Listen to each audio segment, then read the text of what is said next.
오전에 박근혜 전 대통령 첫 공판이 열렸습니다. 지난 3월 31일 구속 수감된 지 53일 만에 모습을 드러냈죠. 그리고 최순실 씨와 한자리에 나란히 앉았고요. 물론 사이에 변호인이 앉아있긴 했습니다만은 탄핵 소추위원이었던 민주당의 박범계 의원 오늘 재판 어떻게 봤을지, 또 지금 봉하의 노무현 전 대통령 추모식에도 참석하셨다고 하는데 그 소식까지 좀 물어보도록 하겠습니다. 박범계 의원 안녕하세요. 네, 안녕하십니까. 네, 오늘 정말 많은 분들이 함께 하셨더라고요, 추모식에. 그래서 저희들은 한 3만 명쯤 되는 걸로 이렇게 파악을 하는데 언론에는 15,000, 2만 이렇게 나와 있더라고요. 오늘 분위기 엄청난 인파가 오셨습니다. 예, 오늘 분위기 전체적으로 어땠습니까? 아시다시피 이제 정권 교체를 이루었고요. 문재인 대통령님께서 잘 하고 계시다는 국민적 호평이 있기 때문에 축제의 분위기와 또 추모의 분위기가 교차하고 감격과 회한, 노건호 씨가 그렇게 표현을 했죠. 예. 저는 그리움과 그리고 환희가 교차하는 그런 상황이었다, 이렇게 말씀드리고 싶습니다. 예. 오늘 문재인 대통령이 인사 말씀을 하신 거죠? 네, 그렇습니다. 그 주요 내용이 어땠습니까? 다른 내용보다도 우리 노무현 대통령께서 꿈꿨던 좋은 나라, 성공하는 나라에 대한 그 이상이 높았지만 현실의 장벽이 너무 높았다. 그 점을 직시하고 있는 것은 저는 굉장히 인상적이었습니다. 무슨 얘기냐면 지난 보수 정권 10년을 거치면서 많은 부분에 후퇴가 있었는데 여러 가지 개혁 조치들을 지금 하고 있는데 현실의 벽을 잘 알고 있다라는 문재인 대통령의 인식이 저는 굉장히 인상적이었고요. 또 하나는 그럼으로써 모든 국민의 대통령이 되겠다. 그래서 추모식에는 앞으로 대통령의 재임 기간 중에는 이제 이것이 마지막으로 올 거다. 그리고 성공한 대통령으로 돌아오겠다, 이런 메시지를 남겼습니다. 네, 이명박 박근혜 보수 정권 10년뿐 아니라 그전 김대중 노무현 정부까지 한 20년을 반성하고 성찰하면서 하겠다, 이런 대목은 맞습니다. 어떤 의미라고 보십니까? 공과 과가 어느 정부에나 다 있을 겁니다. 국민의 정부도 물론이고요. 또 오늘 추모를 한 참여정부에서도 공과 가가 있습니다. 이상은 높았지만 현실의 장벽이 컸습니다.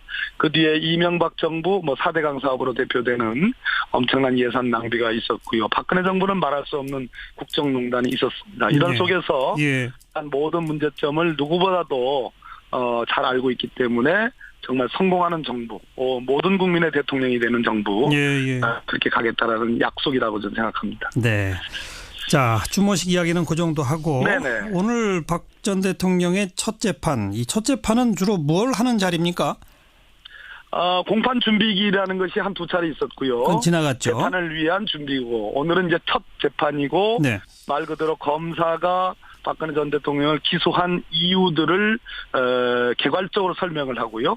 거기에 대해서 피고인인 박근혜 전 대통령 혹은 그 변호사인 유영하 변호사가 그 검사의 공소 사실에 대한 입장을 오늘 그러니까 국민들께 재판부에 진술하는 날이거든요. 예측했던 대로 18개 혐의, 18가지 범죄 혐의 모두를 다 부인했습니다. 검사가 먼저 기소유예를 설명한 거죠? 맞습니다. 혐의가 18개나 되지만 주요한 것은 역시 뇌물하고 또 어떤 겁니까? 1차 직권남용 강요가 일단 중요한 거고요. 그것이 헌법재판소에서 인정이 돼가지고 대통령직에 더 이상 있으면 안 되겠다라는 파면 결정이 있었고요. 2차는 물론 한 그 기소 내용이긴 합니다만 역시 삼성, SK, 롯데, 특히 삼성과 관련된 뇌물 수수 혐의입니다.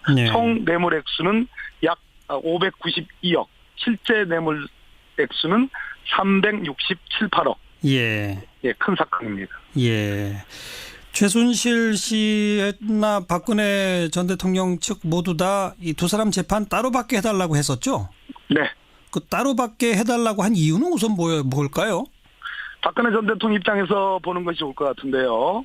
박근혜 전 대통령은 철저하게 혐의를 부인하면서 이 모든 국정농단, 직권남용이라든지 사익의 추구, 또 뇌물 이런 것들을 다 최순실 쪽에 미루고 있는, 책임을 미루고 있는 그런 형국입니다. 아하. 공수사실을 부인하기도 하지만 만약에 일부 농단이나 문제가 있다면 그것은 최순실의 문제지 내 문제가 아니다. 예. 이런 입장이기 때문에 오늘 뭐 두 사람이 서로 눈도 안 마주쳤거든요. 그러니까 서로 관계가 긴밀하고 눈을 마주치고 손까지 잡는 그런 관계면 아무래도 재판부가 보기에 역시 가까운 사이구나. 뇌물을 주고받을 수 있는 사이구나. 예. 저 사람을 위해서 뇌물을 주게끔 할 수 있는 사이구나. 예. 이런 것이 간접적으로 증명이 되는 거기 때문에 애써 관계가 없는 것처럼, 애써 기분이 나쁜 것처럼 그렇게 저는 그 연출을 했다고 생각을 합니다. 네. 그렇게 따로 재판받게 해달라고 했지만 재판부는 받아들이지 않은 거죠? 받아들이지 않았죠. 당연한 건데요. 사건은 병합 결정이라는 걸 한 겁니다. 만약에 병합 결정을 하지 않고 박근혜 피고인 사건 별개, 최순실 피고인 사건 별개로 재판이 진행되면 한 재판부라도 이중으로 증인신문을 해야 될 수 있는 상황이 벌어지거든요. 네. 근데 김세윤 부장이 적절하게, 재판장이 적절하게 설명했듯이 박근혜 대통령, 전 대통령에 대한 공소사실이나 최순실의 공소사실은 일치되는 거기 때문에 굳이 따로 분리해서 별개의 증인신문을 할 필요가 없는 거 아니냐라는 그런 결정을 해서 병합 결정을 내린 겁니다. 예. 그러면 이제 앞으로 매번 재판 때마다 두 사람은 나란히 이제 출석을 하게 되는 건가요? 불편한 동거 재판을 할 수밖에 없다고 봅니다. 재판 횟수도 논란이었었다면서요? 맞습니다. 역시 그 박근혜 전 대통령의 변호인 측 유영하 변호사 등은 천천히 가자라는 입장이었고 검찰은 구속 만기라는 게 있기 때문에 매일같이 재판을 하자 이렇게 주장을 했는데 재판부는 그 절충점으로 한 3번 내지 4번 정도, 한 2-3번에서 4번까지 일주일에 할 수 있다. 예. 일주일에 그렇게 그럼 거의 이제 격일 재판 이렇게 되겠군요. 아마도 그렇게 될 것 같습니다. 조금 아까 언급하신 박 전 대통령의 구속 만기는 언제입니까?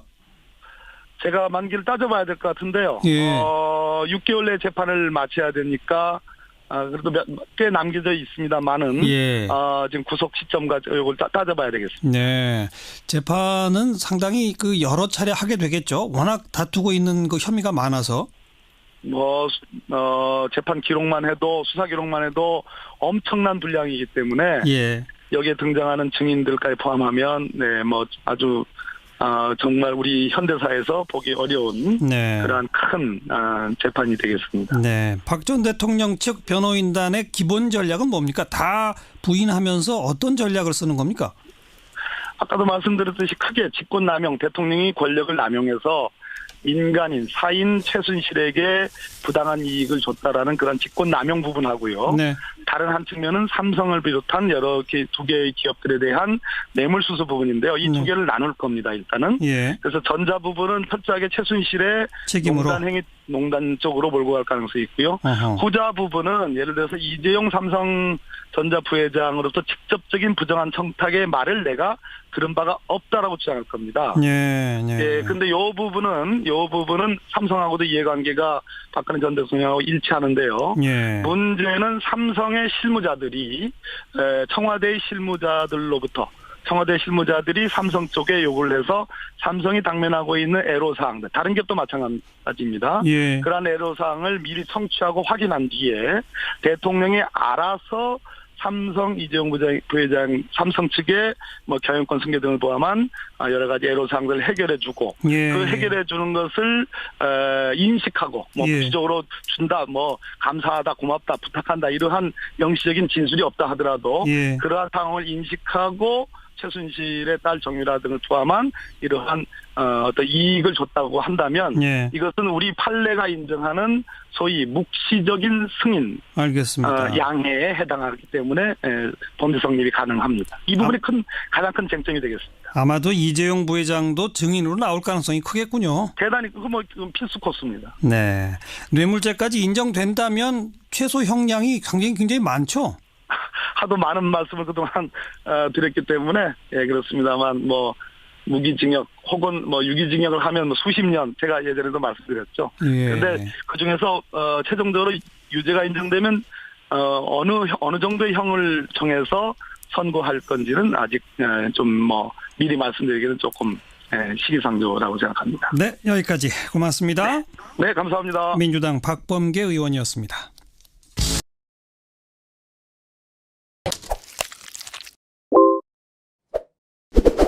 추모 시기에는 앞으로 대통령의 재임 기간 중에는 이제 이것이 마지막으로 올 거다. 그리고 성공한 대통령으로 돌아오겠다. 이런 메시지를 남겼습니다. 네, 뭐 이명박 박근혜 보수 정권 10년뿐 아니라 그전 김대중 노무현 정부까지 한 20년을 반성하고 성찰하면서 하겠다. 이런 대목은 맞습니다. 어떤 의미라고 보십니까?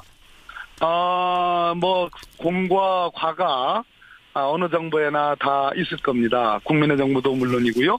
또 오늘 추모를 한 참여정부에서도 공과 과가 있습니다. 이상은 높았지만 현실의 장벽이 컸습니다. 그 뒤에 이명박 정부 4대강 사업으로 대표되는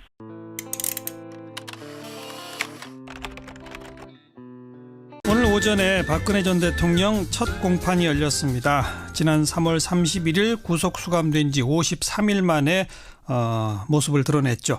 그리고 최순실 씨와 한자리에 나란히 앉았고요. 물론 사이에 변호인이 앉아있긴 했습니다만 탄핵 소추위원이었던 민주당의 박범계 의원 오늘 재판 어떻게 봤을지, 또 지금 봉하의 노무현 전 대통령 추모식에도 참석하셨다고 하는데 그 소식까지 좀 물어보도록 하겠습니다. 박범계 의원 안녕하세요. 네, 안녕하십니까. 네, 오늘 정말 많은 분들이 함께 하셨더라고요. 추모식에. 그래서 엄청난 예산 낭비가 있었고요. 박근혜 정부는 말할 수 없는 국정농단이 있었습니다. 이런 속에서 모든 문제점을 누구보다도 잘 알고 있기 때문에 정말 성공하는 정부, 모든 국민의 대통령이 되는 정부, 그렇게 가겠다라는 약속이라고 저는 생각합니다. 네. 자, 추모식 이야기는 그 정도 하고 오늘 박 전 대통령의 첫 재판, 이 첫 재판은 주로 뭘 하는 자리입니까? 공판 준비기라는 것이 한두 차례 있었고요. 그건 지나갔죠. 재판을 위한 준비고, 오늘은 이제 첫 재판이고, 말 그대로 검사가 박근혜 전 대통령을 기소한 이유들을 개괄적으로 설명을 하고요. 거기에 대해서 저희들은 한 3만 명쯤 되는 걸로 이렇게 파악을 하는데 언론에는 15,000, 2만 이렇게 나와 있더라고요. 오늘 분위기 엄청난 인파가 오셨습니다. 오늘 분위기 전체적으로 어땠습니까? 아시다시피 이제 정권 교체를 이루었고요. 문재인 대통령님께서 잘 하고 계시다는 국민적 호평이 있기 때문에 축제의 분위기와 또 추모의 분위기가 교차하고 감격과 회한, 노건호 씨가 그렇게 표현을 했죠. 저는 그리움과 그리고 환희가 교차하는 그런 상황이었다, 이렇게 말씀드리고 싶습니다. 오늘 문재인 대통령이 인사 말씀을 하신 거죠? 네, 그렇습니다. 그 주요 내용이 어땠습니까? 다른 내용보다도 우리 노무현 대통령께서 꿈꿨던 좋은 나라, 성공하는 나라에 대한 그 이상이 높았지만 현실의 장벽이 너무 높았다. 그 점을 직시하고 있는 것은 저는 굉장히 인상적이었습니다. 무슨 얘기냐면 지난 보수 정권 10년을 거치면서 많은 부분에 후퇴가 있었는데 여러 가지 개혁 조치들을 지금 하고 있는데 현실의 벽을 잘 알고 있다라는 문재인 대통령의 인식이 저는 굉장히 인상적이었고요. 또 하나는 그럼으로써 모든 국민의 대통령이 되겠다. 그래서 추도식에는